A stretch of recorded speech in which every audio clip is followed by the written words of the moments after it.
अलीगढ़ से खबर है, रामजी लाल सुमन सुनाना गांव पहुंचे, जहां उन्होंने दलित बारात पिटाई मामले में पीड़ित परिवार से मुलाकात की। इस दौरान उन्होंने घटना को बेहद दुर्भाग्यपूर्ण बताया और प्रदेश सरकार पर निशाना साधा।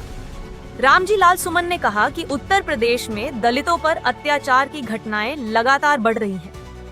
उन्होंने मामले में दोषियों पर सख्त कार्रवाई की मांग की है। के लोगों की जो लड़की की बारात रोकी गई है, ये अत्यधिक दुर्भाग्यपूर्ण घटना है और सबसे अहम सवाल ये है कि ये कोई नई घटना नहीं है। उत्तर प्रदेश में ताबड़तोड़ इस प्रकार की घटनाएं हो रही हैं। हमारा आरोप है कि उत्तर प्रदेश की सरकार जब इस प्रकार की घटनाएं हो रही थी, कहीं बाबा साहब डॉक्टर अम्बेडकर की मूर्ति टूटती है, कहीं भगवान गौतम बुद्ध की मूर्ति टूटती है, कहीं इनकी नाबालिग बच्चियों के साथ बलात्कार होता है, कहीं जाति विद्वेष हमला होता है, कहीं बारातें रोकी जाती है, पूरे उत्तर प्रदेश में एक भी घटना पर सख्त संदेश उत्तर प्रदेश की सरकार का नहीं है। और मैं निश्चित रूप से कह सकता हूँ, उत्तर प्रदेश में जो अपराधी है वो ऐसा महसूस करते हैं कि उनके दिल की सरकार है, उन पर कोई अंकुश नहीं है। अगर पहली घटना पर एक प्रभावी कार्रवाई हो जाती तो इस आशय की घटनाओं की पुनरावृत्ति नहीं होती। इसमें बहुत स्पष्ट है, ये जो घटना हुई 24 तारीख को से वही लड़की के पिता भाई ने और एक दूसरे नौजवान ने थाने में इत्तला कर दी थी कि हमारे साथ कोई अपनी घटना हो सकती है, बारात में पथराव हो सकता है। पुलिस ने कोई कार्रवाई नहीं की और मैं समझता हूँ अत्यधिक दुर्भाग्यपूर्ण स्थिति है। इस पूरी घटना के लिए पुलिस की निष्क्रियता जिम्मेदार है। योगी आदित्यनाथ की सरकार में कोई लगाम नहीं है अपराधियों पर। और जहां तक सरकार का सवाल है, सरकार वादे कुछ भी करे, सरकार के बातों से या आंकड़ों से सरकार नहीं चलती। सरकार जनविश्वास से चलती है, सरकार भरोसे से चलती है और सरकार को महसूस किया जाता है। आंकड़ों से सरकार नहीं चलती। मैं दावे के साथ कह सकता हूँ, आजाद हिंदुस्तान में इससे बुरी सरकार कोई बनी नहीं। एनसीआर भी, ये भारत सरकार के अधीन national crime report bureau NCRB की रिपोर्ट है कि दलितों पर सबसे अधिक अत्याचार उत्तर प्रदेश में हो रहे हैं। फिर राज्य है मध्य प्रदेश और राजस्थान, जो भाजपा शासित राज्य है, उन पर ही दलितों पर सबसे अधिक अत्याचार हो रहे हैं। तो स्थिति बहुत दुर्भाग्यपूर्ण है। शासन की व्यवस्था लचर है।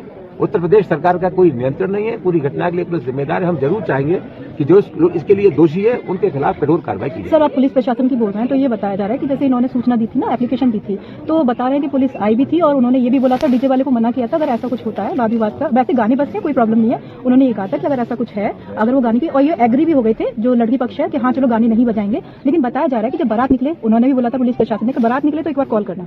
नहीं मैडम, ऐसा है, मेरे थोड़ा बहुत मेरा सरकार का भी अनुभव है और जमीन का भी अनुभव है। सवाल ये नहीं है गांव के लोग क्या करें।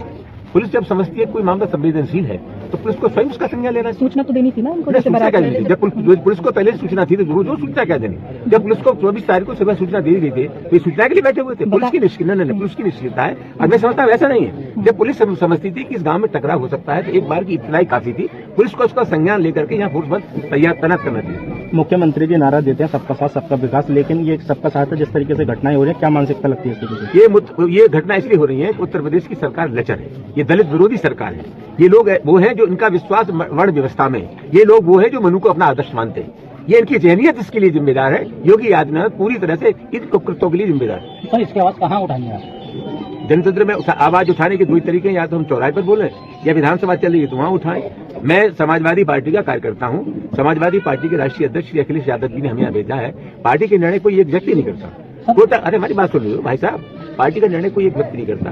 पार्टी के फैसले सामूहिक होते हैं। उसका एक राष्ट्रीय नेतृत्व होता है, एक पार्लियामेंट्री बोर्ड होता है। मैं पूरी घटना से पार्टी के राष्ट्रीय अध्यक्ष श्री अखिलेश यादव जी को अवगत कराऊंगा। इसके बाद पार्टी फैसला करेगी। लेकिन हम ये जरूर चाहेंगे कि कुल मिलाकर के इस पूरे प्रकरण पर सख्त कार्रवाई हो, जिससे संदेश जाए।